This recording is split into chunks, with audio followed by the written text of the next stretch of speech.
Hello, excuse me. Yes ma'am. आपका name क्या है? पंकज। मैं आपसे एक सवाल कर सकती हूँ? करो। बचपन और जवानी में फर्क क्या है? बचपन और जवानी में ना सबसे बड़ा फर्क तो यही है कि बचपन में सपने आते थे भूत के और जवानी में सपने आते हैं। प्यारी समझ गई। माननीय अध्यक्ष महोदय, 70 सालों में 14 प्रधानमंत्रियों ने मिलकर इतना कर्ज नहीं लिया है जितना हमारे अवतारी पुरुष ने अकेले ले लिया है। माननीय अध्यक्ष महोदय, मोदी जी ने देश के लिए नोट बदले तो हमारा भी फर्ज बनता है कि हम देश के लिए मोदी जी को भी बदल दें। माननीय अध्यक्ष महोदय, कांग्रेस के जमाने में 1 रुपए में अनाज मिल जाता था, इसलिए 1 रुपए के सिक्के पर अनाज की फोटो छपी होती थी। आज के जमाने में 1 रुपए में कुछ नहीं मिलता, इसलिए उस पे ठेंगा छपा हुआ आता है। माननीय अध्यक्ष महोदय, अगर राहुल गांधी राजनीति में पुरखों की वजह से हैं, तो मोदी जी राजनीति में मूर्खों की वजह से हैं। आप कहां से ज्ञानी बाबा? माननीय अध्यक्ष महोदय, करोड़ों में बिक रहे हैं क्रिकेट के खिलाड़ी, लेकिन किसान अपनी फसल के दाम के लिए भटक रहा है। काश किसान की फसल का भी कोई आईपीएल होता, मिट्टी से सोना उगाने वाला किसान अपनी ही फसल के दाम के लिए दर दर न भटकता। अगर आप मेरी बात से सहमत हो तो फॉलो करके शेयर जरूर करें। एक राजा था जिसके यहाँ बेटा पैदा नहीं हो रहा था। उसे किसी तांत्रिक ने सलाह दी कि आप ही के राज्य में किसी छोटे बच्चे की बलि चढ़ा दीजिए, अगले 1 साल में आपके यहाँ बेटा पैदा हो जाएगा। राजा ने ऐसा ही किया। अगले ही दिन ऐलान करवा दिया कि जिस घर से बच्चा दिया जाएगा उस घर को ढेर सारा धन दिया जाएगा। राजा का ये ऐलान एक गरीब परिवार ने सुना तो अपने घर के सबसे छोटे बच्चे को भेज दिया कि ये बच्चा हमारे किसी काम का नहीं, इसे रख लो। बलि चढ़ाने की पूरी तैयारी हो गई। राजा ने बच्चे से पूछा, कोई तुम्हारी आखिरी इच्छा? तो बच्चा बोला, मुझे बस थोड़ी सी गिल्ली मिट्टी ला कर दे दो। मिट्टी लाई गई तो उस बच्चे ने उस मिट्टी से छोटे छोटे 4 मकान बनाए और उसके बाद एक एक करके 3 मकानों को लात मारकर गिरा दिया। एक को रहने दिया और उसके सामने हाथ जोड़कर दुआ की और राजा को बोला, अब मेरी बलि चढ़ा दो। ये देखकर राजा को बड़ा अजीब लगा। वो डर सा गया कि शायद बच्चे ने कोई तंत्र विद्या की हो। उसने बच्चे से पूछा, तूने ये क्या किया था? तो बच्चा बोला, पहला मकान गिराया जो मेरे माँ बाप का था, जिन्होंने सिर्फ पैसों के लिए मुझे बेच दिया।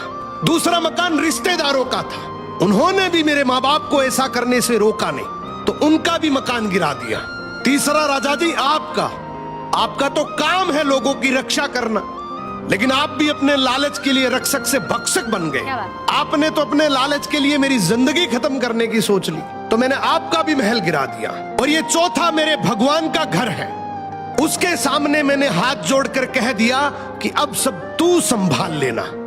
राजा ने बच्चे की बात सुनी तो आंखों में आंसू आ गए और गहराई से सोचा कि किसी हंसती खेलती जिंदगी को खत्म करके मुझे बेटा मिल भी गया तो मेरे किस काम का, क्योंकि मेरे राज में न्याय की भूल हो सकती है, लेकिन उस ऊपर वाले की डायरी में गलती की कोई गुंजाइश नहीं है। राजा ने रोते हुए बच्चे को गले लगा लिया और बोला, आज से तू ही मेरा बेटा है। इस कहानी का मतलब है कि दुनिया के सामने झुकने से कुछ नहीं होगा, क्योंकि दुनिया अपने मतलब के लिए कुछ भी कर सकती है। झुकना है तो उस भगवान के सामने, जिसके सामने झुकने से तुम्हारा कोई कुछ नहीं बिगाड़ सकता।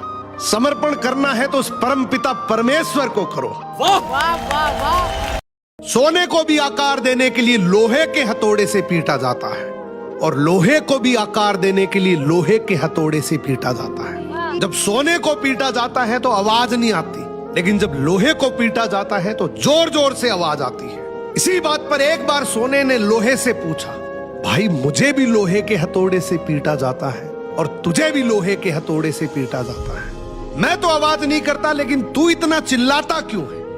लोहे ने एक बहुत सुंदर जवाब दिया, बोले भाई तुझे लोहा पीटता है तो तेरा कोई नहीं है, लेकिन मुझे अपना पीटता है और जब अपने पीटते हैं तो दर्द बहुत होता है, इसीलिए मैं चिल्लाता हूं। दुनिया जब कुछ कहती है तो इतना दर्द नहीं होता, लेकिन जब अपने ही अपनों को दुख देते हैं वो दर्द सहन नहीं होता। क्या बात। एक समय था जब महाशक्तिशाली हनुमान जी ही अपनी शक्तियां भूल गए थे। हनुमान जी जिनमें देवताओं की अद्भुत शक्तियां थी।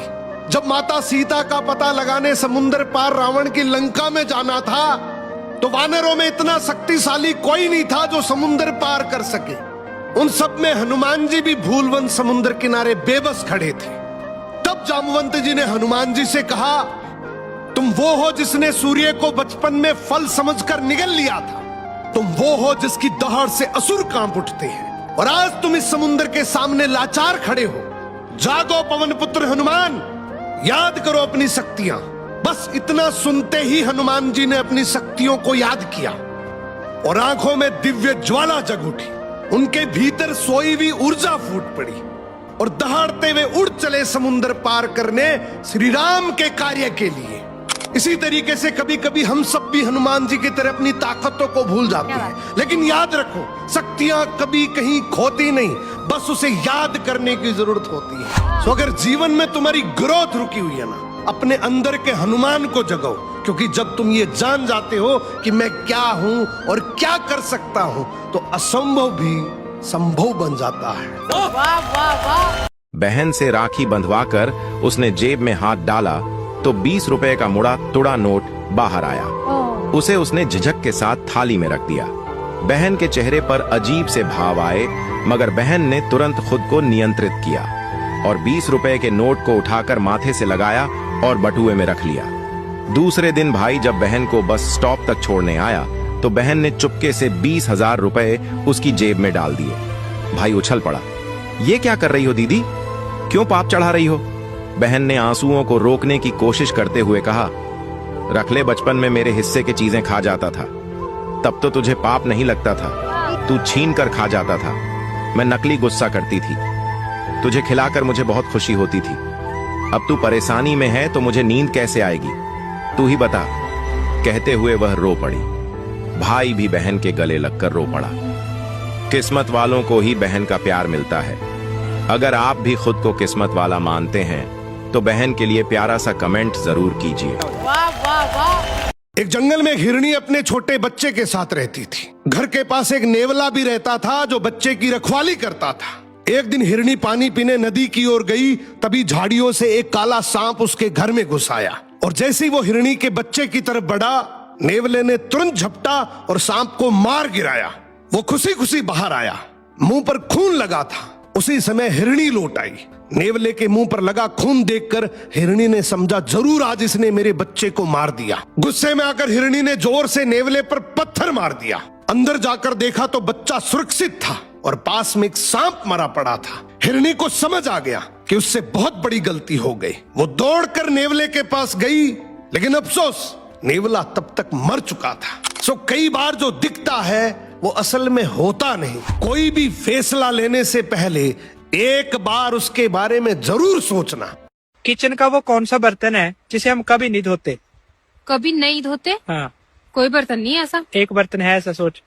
मेरे को नहीं पता, मैं तो सारे बर्तन धोती हूँ किचन के।